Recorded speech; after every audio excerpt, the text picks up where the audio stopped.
to me implies that you understand a lot of things are changing, and I'm convinced that most brands and media companies and people in the world have no idea how much.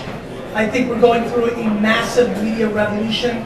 I think it's so big that people are struggling to deal with it. There's no doubt in my mind that television is in all sorts of trouble and will be a huge media that falls in the next half decade.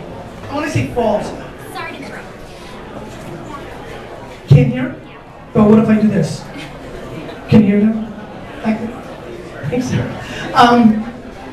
I just think it's a very big change in what's going on, and I think that brands, whether personal or consumer brands, need to have a grasp of caring.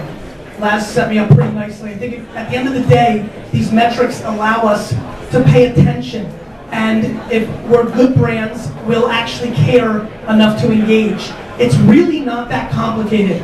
It's the same shit that the butcher built his business on in the 50s. If he gave you a little extra meat, you went back. You know, people appreciate effort. And when there's tools built like this by companies with the kind of people that built this, it becomes an attractive situation. I think that... Can't hear? All right, I'm going to bring it. I like Buddy Media, and thus I decided to join the board. But most of all, what I think should happen here is that anybody that's in the branded business needs to understand that they have to scale their caring, and they're going to need tools, because it's very difficult to just use search.twitter or blog search on Google, and there's a lot going on, and it would blow the mind of every marketer 40 years ago if you told them they had the ability to eavesdrop on the conversation of their customers.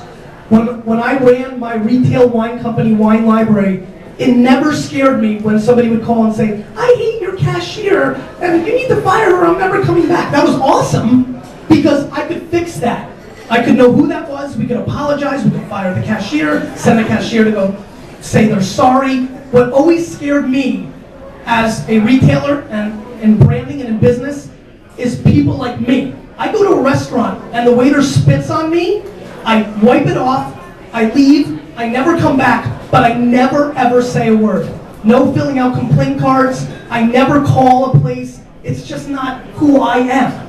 That's dangerous, that's a bad customer. And in today's world, we have the ability to listen to that customer. Because I may tweet it, probably not, but I may. And it may be subtly somewhere else. And that gives us the opportunity to engage that person. And to me, that is going to be the difference. The difference going forward, the platforms are all equal. Cash is not the difference. It's absolutely going to come down to content, who's got the chops, but maybe even more importantly, who gives a shit. And tools like this allow you to give a shit. Have a nice day.